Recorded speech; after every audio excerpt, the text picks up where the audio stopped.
Hello guys! Good afternoon sa inyong lahat. This will just be a very short clip or video ng aking mushroom hunting. And iba yung posisyon ng ating camera.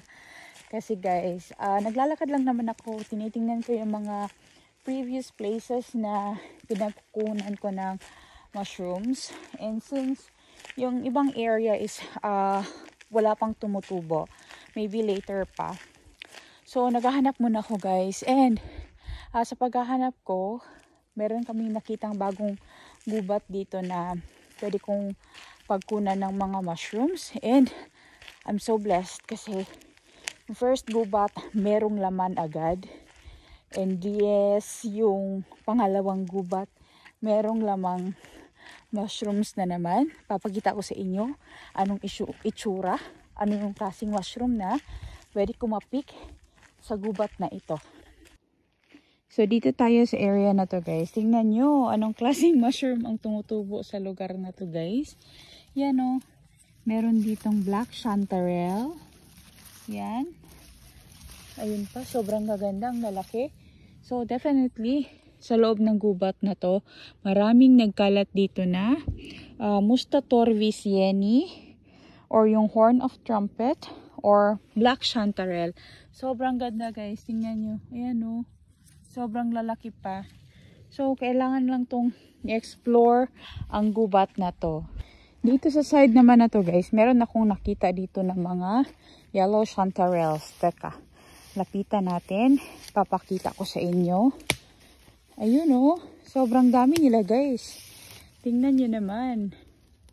Ayan. May mga chanterelles tayo dito sa area na to.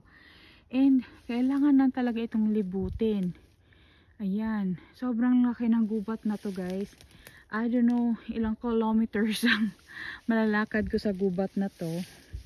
But the thing is, in this area, merong harang. And hindi pwedeng ipasok ang sasakyan. So, ang gagawin is, iiwan ko na lang yung sasakyan doon sa may kanto. Para maglakad na lang ako papasok dito. Kasi, walang area na mapagpaparkingan ng sasakyan. Umikot kami kanina papunta doon sa loob. Pero, wala talagang area guys for parking. Or kaya naman, malagyan ng sasakyan. Hindi ko madistorbo yung ibang tao na dadaan sa road na to. Kasi ayaw ko naman na nasa loob ako ng gubat. Tapos may maghahanap ng paraan para makadaan sila. Kasi nga masikip itong road na to guys. Isang sasakyan lang ang pwedeng makadaan. So abangan nyo yan guys sa susunod na mushroom hunting ko dito sa Finland. Meron na tayong panibagong place na pwedeng pagkunan. Or pwedeng pag-foragingan. Kung saan tayo pwede mag-forage ng mushrooms dito sa gubat ng Finland guys. Sobrang ganda talaga ng gubat ng Finland kasi ang dami mong pwedeng iuwing libre and pwede mo pa yung pagkakitaan and it will be tax-free. I will see you on our next mushroom hunting guys. Maraming salamat po sa inyong lahat sa palaging panonood ng video. Hey!